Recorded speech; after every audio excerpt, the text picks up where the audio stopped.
We are into a full day of a search for a missing kayaker in the St. Johns River in Palatka. Thank you for joining us today at 5. I'm Anthony Austin. I'm Heather Crawford. So take a look at this video we want to show you. This drone video right here shows the expansive area that crews are searching, looking for this missing man. Florida Fish and Wildlife says he disappeared after leaving the shore near Memorial Bridge to go back to the boat he lives on last night. And our Zach Wilcox is live from Boathouse Riverfront Park in downtown Palatka. And Zach, crews have been out there searching all day long for him.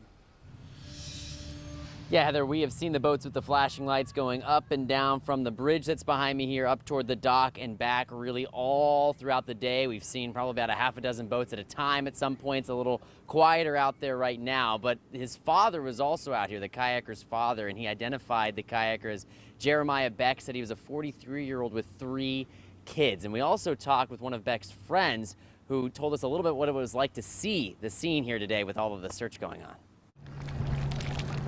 See if I see anything, any sign of him or anything. Jeremiah Beck's friend was at Boathouse Riverfront Park early Thursday morning to try to find the kayaker who disappeared Wednesday afternoon. His friend was optimistic when he saw the amount of crews in the water as soon as Beck's disappearance was called in. I was hoping for them to catch him live.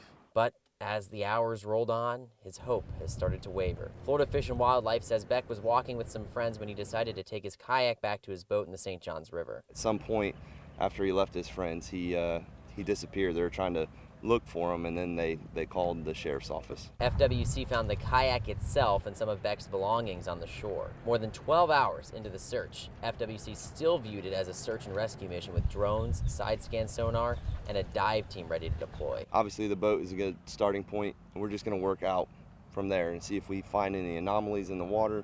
We're looking at the banks to see maybe he swam to shore. Some of Beck's family spent most of the day by the water, keeping an eye out for any clues. And I can't begin to know what they're going through.